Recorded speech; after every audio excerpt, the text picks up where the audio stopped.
Hello everyone, आज हम अपना पहला टॉपिक पढ़ेंगे which is earth in the solar system. The solar system, sun, 8 planets, उनके सैटेलाइट्स और कुछ और भी सेलेस्टियल बॉडीज़ जैसे एस्टेरॉइड्स, मीटेरॉइड्स, ये सब मिलकर के सोलर सिस्टम फॉर्म करते हैं। यूनिवर्स में बहुत सारी गैलेक्सीज़ हैं जिनमें से एक है मिल्की वे गैलेक्सी, और इन गैलेक्सीज़ में बहुत सारे प्लानिटरी सिस्टम्स होते हैं जिनमें से एक प्लानिटरी सिस्टम यानी कि मिल्की वे गैलेक्सी का एक प्लानिटरी सिस्टम सोलर सिस्टम है। अब मिल्की वे गैलेक्सी जो है ये बहुत ही ज़्यादा बड़ी है। इसका डायमीटर लगभग 1 लाख लाइट ईयर है। अब यहाँ पे ध्यान देने वाली बात है कि 1 लाइट ईयर ये डिस्टेंस का यूनिट है, ना कि टाइम का है। 1 लाइट ईयर होता कितना है? तो 1 लाइट ईयर वो डिस्टेंस है जो लाइट एक साल में कवर करती है, यानी कि वो डिस्टेंस जो लाइट एक ईयर में ट्रैवल करती है उसको हम 1 लाइट ईयर बोलते हैं। ठीक है। अब मिल्की वे गैलेक्सी का डायमीटर 1 लाख लाइट ईयर है और हमारे सोलर सिस्टम का डायमीटर और हमारा सोलर सिस्टम मिल्की वे गैलेक्सी के सेंटर से लगभग 30,000 लाइट ईयर अवे है।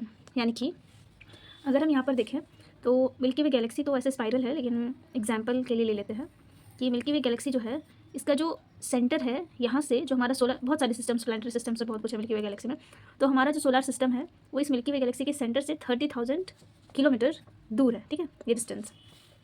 ओके, नाउ द सन, सूरज भी एक स्टार है। सन एक स्टार है जो कि सोलर सिस्टम का ultimate source of heat and light है, या बोल सकते हैं अल्टीमेट सोर्स ऑफ एनर्जी है। ठीक है, सन हॉट गैसेस से बना हुआ है और सन में जो ये हीट और लाइट आती है वो कैसे आती है? तो सन में कंटिन्यूसली एक प्रोसेस है विच इज़ न्यूक्लियर फ्यूजन, ये होता रहता है। न्यूक्लियर फ्यूजन में क्या होता है कि हाइड्रोजन के न्यूक्लाई मिल करके हीलियम के न्यूक्लाई फॉर्म करते हैं। तो ये जब रिएक्शन होता है तो इसके बाद बहुत बहुत ज़्यादा amount of heat and light release होती है। ठीक है, और ये न्यूक्लियर फ्यूजन होता किस वजह से है? तो अर्थ का जो ग्रेविटी है वो बहुत बहुत ज़्यादा है और इसकी वजह से ये रिएक्शन होता है ना। यानी कि सन स्टेशनरी नहीं है, ये मूव कर रहा है।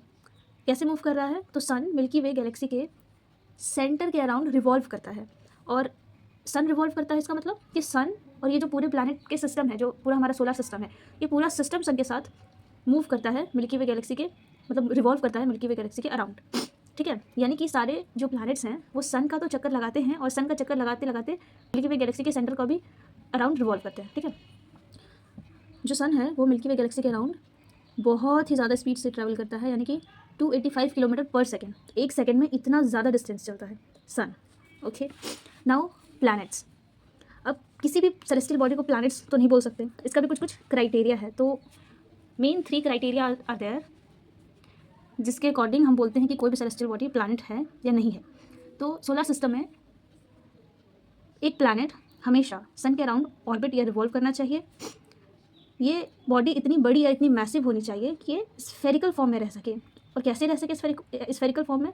तो अपने खुद के ग्रेविटेशनल फोर्स की वजह से। ठीक है, क्योंकि कोई भी बॉडी जो सेलेस्टियल बॉडी या अर्थ या जो भी है, ये सारे नियरली स्फेरिकल फॉर्म में होते हैं। तो ये किस वजह से होते हैं? जो कोर से जो ग्रेविटेशनल फोर्स लग रहा है इसके वजह से ये लगभग स्फेरिकल फॉर्म में रहते हैं। ठीक है, now the third criteria is कि ये जो बॉडी है, ये जो सेलेस्टियल ऑब्जेक्ट है, वो एक डोमिनेंट बॉडी होनी चाहिए अपने ऑर्बिट में। इस बॉडी के ऑर्बिट में इससे ज़्यादा मास का कोई दूसरा ऑब्जेक्ट नहीं होना चाहिए, यानी कि ये डोमिनेंट बॉडी होनी चाहिए। ठीक है, इसके नेबरहुड के अराउंड या इसके ऑर्बिट के अराउंड सबसे ज़्यादा बड़ा अगर कुछ है तो यही ऑब्जेक्ट होना चाहिए। अब जो 8 प्लैनेट्स है सोलर सिस्टम की, मरकरी, वीनस, अर्थ, मार्स, जुपिटर, सैटर्न, यूरेनस और नेपच्यून, ये 8 प्लैनेट्स इन तीनों क्राइटेरिया को फुलफिल करते हैं। ठीक है, लेकिन जो प्लूटो है वो इस थर्ड कंडीशन को मीट नहीं कर पाता है। ये थर्ड कंडीशन क्या थी? ये थी कि डोमिनेंट बॉडी होनी चाहिए, यानी कि जो बॉडी है उसका मास अपने नेबरहुड के बाकी जो बॉडी या इसके ऑर्बिट में बाकी जो ऑब्जेक्ट्स या बॉडीज़ हैं उन सबसे ज़्यादा होना चाहिए। लेकिन प्लूटो के साथ ऐसा नहीं होता है, इसलिए प्लूटो को हम ड्वार्फ प्लैनेट बोलते हैं।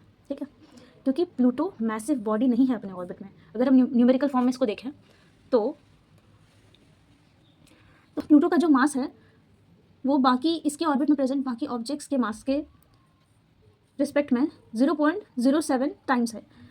इसको मैं ऐसे लिख के देख, प्लूटो का मास 7 है तो बाकी ऑब्जेक्ट्स जो इसके ऑर्बिट के अराउंड हैं उनका मास 100 है, यानी कि प्लूटो बहुत छोटा है अपने आसपास के नियर बाई ऑब्जेक्ट्स के रिस्पेक्ट में। तो इसीलिए एक ड्वार्फ प्लैनेट है। ठीक है, this is not a dominant body, Pluto is not a dominant body.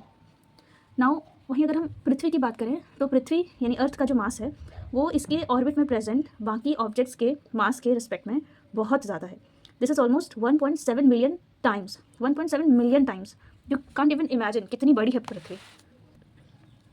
TTS board rule, इस रूल के मुताबिक किसी भी प्लैनेट का सन से डिस्टेंस कितना होगा, वो अप्रॉक्सीमेटली दुगना होगा दूसरे, यानी कि जो नेक्स्ट प्लैनेट है जो सन से क्लोज है। मतलब अगर हम एग्जांपल के तौर पे समझें कि वीनस का जो मास है, वीनस का जो डिस्टेंस है सन से, वो लगभग कितना होगा, तो इससे पहले वाला जो प्लैनेट है यानी कि मर्क्यूरी, इसका जो सन से डिस्टेंस है, इस डिस्टेंस से डबल डिस्टेंस वीनस और सन का होगा। यानी कि अगर मरकरी और सन के बीच का डिस्टेंस d है, तो वीनस और सन के बीच का डिस्टेंस 2d होगा।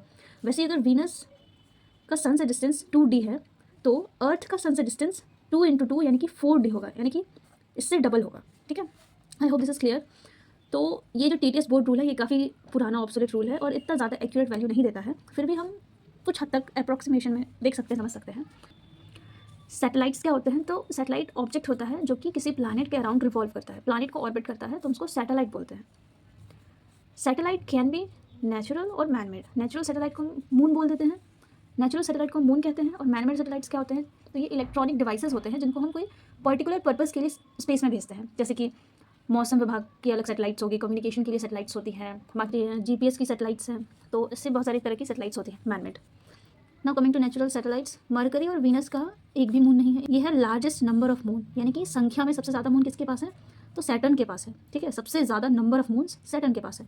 और मैंने नंबर यहाँ नहीं लिखा है because the number keeps changing, तो आपको भी याद करने की ज़रूरत नहीं है। लार्जेस्ट मून जो है, यानी कि सबसे बड़ा जो मून है, वो जुपिटर का है, गैनीमेड। स्मॉलेस्ट मून मार्स का है, डेमोस। ठीक है, इतना ज़्यादा डीप में आपके एग्जाम में नहीं आएगा, लेकिन एज अ ज्योग्राफी स्टूडेंट आपको थोड़ा आइडिया होना चाहिए इन चीज़ों का। एस्टेरॉइड्स बड़े बड़े पत्थर होते हैं, बोल सकते हैं, जो कि सन के अराउंड रिवॉल्व करते हैं। ठीक है, अब ये बाहर से तो रॉकी होते हैं, लेकिन इसके इनर पार्ट्स में मेटल्स भी पाए जाते हैं। Now the asteroids are present mostly Mars और जुपिटर के ऑर्बिट के बीच में, जिनको हम एस्टेरॉइड बेल्ट भी बोलते हैं। जैसे अगर ये मार्स का ऑर्बिट है, दिस इज मार्स, और ये जुपिटर का ऑर्बिट है। ठीक है, ये मार्स का ऑर्बिट है और ये जुपिटर का ऑर्बिट है, तो इन दोनों के बीच में यहाँ पे एस्टेरॉइड्स पाए जाते हैं, और इसी बेल्ट को हम क्या बोलते हैं, एस्टेरॉइड बेल्ट्स। सॉरी, इसी बेल्ट को हम क्या बोलते हैं, एस्टेरॉइड बेल्ट। ठीक है, मीटियोरॉइड्स क्या होते हैं, तो ये एस्टेरॉइड्स के छोटे छोटे टुकड़े होते हैं, यानी कि ये जो एस्टेरॉइड रॉक्स हैं, एस्टेरॉइड के छोटे पीसेस होते हैं जो कि कोलिजन की वजह से टूट जाते हैं, या कॉमेट के भी छोटे टुकड़े, इनको मीटियोरॉइड्स बोल देते हैं। कॉमेट क्या होता है, तो कॉमेट चमकीले ऑब्जेक्ट्स होते हैं, क्योंकि चमकीले इसलिए क्योंकि ये फ्रोजन गैसेज और वाटर से बने होते हैं। फ्रोजन गैसेस और वाटर के अलावा इनमें कुछ कुछ चंक्स ऑफ रॉक्स, मेटल्स, ये सब भी पाए जाते हैं, और इसी वजह से कॉमेट को डर्टी स्नोबॉल भी बोलते हैं। ठीक है, स्नोबॉल है लेकिन वो गंदा है, because rocks and metals are also present. ना मीटियोरॉइड्स जो कि अर्थ के एटमॉस्फेयर में एंटर कर देते हैं, तो उनका नाम बदल के हम मीटियोर बोल देते हैं। ठीक है, अब अर्थ के एटमॉस्फेयर में बहुत सारी गैसेज हैं, तो गैसेज है तो फ्रिक्शन होगा, गैसेज, डस्ट पार्टिकल्स, ये सब है, तो फ्रिक्शन की वजह से इन मीटियोर्स में या रॉक्स पीसेस में आग लग जाती है, तो इसलिए ये बर्न करते हैं। ठीक है, आग के गोले जैसे दिखते हैं, आग के गोले जैसे दिखते हैं। अब यही जो मीटियोर होते हैं, ये जब सारे मीटियोर्स, क्योंकि अर्थ सरफेस तक पहुंच नहीं पाते हैं, सरफेस तक नहीं पहुंच पाते हैं, वो पहले ही बर्न होकर खत्म हो जाते हैं। लेकिन कुछ मीटियोर जो कि अर्थ तक पहुंचते हैं, यानी कि अर्थ के सरफेस तक पहुंच जाते हैं, उनको हम मीटियोराइट बोल देते हैं। Meteorite. Earth is the third planet from the sun, Mercury है, वीनस है, और फिर अर्थ है। Earth is also called blue planet, क्योंकि बहुत ज़्यादा पानी अवेलेबल है, ये भी आपको पता है। अर्थ का जो डिस्टेंस है सन से, वो लगभग 149 या लगभग 150 मिलियन किलोमीटर है। लेकिन एक यहाँ पे ध्यान रखने वाली बात यह है कि अर्थ का जो सन से डिस्टेंस है वो चेंज होता रहता है। ठीक है, ये चेंज क्यों होता है, क्योंकि इफ़ दिस इज सन, ठीक है, ये सन है, तो अर्थ इसके अराउंड सर्कुलर ऑर्बिट में नहीं मूव करती है, बल्कि इलेप्टिकल ऑर्बिट में मूव करती है। ठीक है, इसके अराउंड इलेप्टिकल ऑर्बिट में मूव करती है। तो जब अर्थ यहाँ पे होगी, तो अर्थ और सन का जो डिस्टेंस होगा, इन दोनों के बीच का डिस्टेंस, वो मैक्सिमम होगा। ठीक है, और जब अर्थ घूमते घूमते घूमते यहाँ पहुँचेगी, और जब यहाँ पे पहुँचेगी, तो अर्थ और सन के बीच का डिस्टेंस मिनिमम होगा। ठीक है, तो हम एवरेज में जो डिस्टेंस है इसको 150 मिलियन किलोमीटर ले लेते हैं। ठीक है, now coming to the shape of the earth, earth के शेप को हम ऑप्लेट, स्फेरॉइड, या हम इसको जियोइड बोल देते हैं। ठीक है, geoid means the shape of the earth. Now the diameter, तो अर्थ का डायमीटर 12,756 किलोमीटर है, जो कि इक्वेटर पे है। हमें पता है कि जो हमारी धरती है वो ऊपर और नीचे से थोड़ी चपटी हुई है, ऊपर और नीचे पोल्स के पास से थोड़ी चपटी हुई है, जो हम संतरे का एग्जांपल लेके समझते हैं। इसलिए जो अर्थ का रेडियस है वो इक्वेटर पे ज़्यादा होता है पोल्स के मुकाबले। अर्थ अपने एक्सिस पे रोटेट करती है, और एक रोटेशन में कितना टाइम लगता है, 23.9 आवर्स, पूरे 24 घंटे नहीं लगते हैं, 23.9 आवर्स लगते हैं। एंड सन के अराउंड रिवॉल्व करने में 365 डेज एंड 6 आवर्स लगते हैं। ये सारी चीज़ें काफ़ी सिंपल है, आप बचपन से पढ़ते आ रहे हैं, तो इसमें हम ज़्यादा टाइम वेस्ट नहीं करेंगे। आगे देखते हैं डेंसिटी, अर्थ की डेंसिटी, अलग अलग रॉक्स, अलग अलग मटेरियल्स, मिनरल्स हैं, तो इस वजह से वेरी करती है अलग अलग जगह पे, इसीलिए अलग अलग जगह पे वेरी करेगी। लेकिन हम यहाँ पे डेंसिटी में क्या ले रहे हैं, एवरेज डेंसिटी, ठीक है। अर्थ की एवरेज डेंसिटी कितनी है, 5.52 ग्राम पर सेंटीमीटर क्यूब। एक्सेस की बात करें तो अर्थ अपने एक्सेस पे टिल्टेड है, कितने डिग्री, 23.4 डिग्री। अब ये इसको थोड़ा सा ध्यान से देख लीजिए। दिस इज़ द ऑर्बिट, अर्थ का ऑर्बिट सन के अराउंड, ठीक है। नाउ सपोज अर्थ यहाँ पे है कहीं, तो ये जो ऑर्बिट है अर्थ का सन के अराउंड, इस पर अर्थ का जो एक्सिस है वो टिल्टेड है, यानी कि ये जो एंगल है दिस विल बी 23.4 डिग्रीज, ठीक है। तो इसीलिए यहाँ पे मैंने लिखा है कि अर्थ का एक्सिस टिल्टेड है 23.4 डिग्री से, किसके रिस्पेक्ट में, तो with respect to the plane of the earth's orbit around the sun. Earth का ऑर्बिट है, ये किसी प्लेन में होगा, इस प्लेन पर ये जो अर्थ का एक्सिस है वो टिल्टेड है 23.4 डिग्री से। अर्थ का एक ही नेचुरल सैटेलाइट है जिसको मून बोलते हैं, और इसका डिस्टेंस अर्थ से 384,400 किलोमीटर्स है। अब यहाँ पे एक बहुत ही इंटरेस्टिंग फैक्ट है कि अर्थ से जो मून का डिस्टेंस है वो इतना ज़्यादा है कि उस डिस्टेंस के बीच में 30 अर्थ्स फिट किए जा सकते हैं, यानी कि if this is the earth, this is moon, earth moon, ये जो डिस्टेंस है, दिस डिस्टेंस, इसमें 30 अर्थ फिट किए जा सकते हैं, इतना ज़्यादा डिस्टेंस है, ठीक है। हमने देखा था कि अर्थ का डायमीटर कितना होता है, तो इससे भी आप निकाल सकते हैं easily. Now let's come to the structure of the earth. इसको हम बाद में बहुत ही डिटेल से पढ़ेंगे आने वाले वीडियोस में, बस यहाँ पे एक बार देख लेते हैं कि अर्थ का जो स्ट्रक्चर है वो कैसा है। 3 लेयर्स में डिवाइडेड है। सबसे ऊपर वाला जो सॉलिड पार्ट है उसको क्रस्ट बोलते हैं, क्रस्ट के नीचे थोड़ा जो मोल्टन वाला पार्ट होता है उसको मेंटल बोलते हैं, और एकदम इनर मोस्ट पार्ट को कोर बोलते हैं। कोर डिवाइडेड है इनर कोर और आउटर कोर में, ऐसे हम क्रस्ट और मेंटल में पढ़ेंगे, upper crust, lower crust, upper mantle, lower mantle, तो ये सारी चीज़ें हम अगली आने वाली वीडियो में पढ़ेंगे। नाउ वन मोर थिंग, जो अर्थ है वो 5th लार्जेस्ट प्लैनेट है सोलर सिस्टम में। अर्थ पे लिक्विड वाटर अवेलेबल है। एटमॉस्फेयर के बारे में आपने सुना होगा, अगर पढ़ा नहीं होगा तो पढ़ा भी होगा। तो सूटेबल गैसेस हैं जो कि लाइफ को सस्टेन करने में मदद करती हैं, और वन मोर थिंग ग्रेविटी है, ठीक है। तो ये बहुत सारे फैक्टर्स में से कुछ मोस्ट इंपॉर्टेंट बोल सकते हैं, one of the most important factors हैं जिनकी वजह से अर्थ पे लाइफ पॉसिबल है। अर्थ को हम कैसे पढ़ते हैं, तो कुछ स्फीयर्स में डिवाइड करते हैं। जैसे अर्थ का जो रॉकी लेयर वाला पार्ट है उसको हम लिथोस्फीयर बोल देते हैं, अर्थ के ऊपर जो गैसियस लेयर है उसको हम एटमॉस्फेयर बोल देते हैं, और अर्थ में जो वाटर्स प्रेजेंट हैं अर्थ हाइड्रोस्फीयर बोलते हैं। तो ये सारे टॉपिक्स हैं जिनको हम आने वाली वीडियोज़ में प्रॉपर डिटेल में पढ़ेंगे, एक एक चीज़ों को समझेंगे।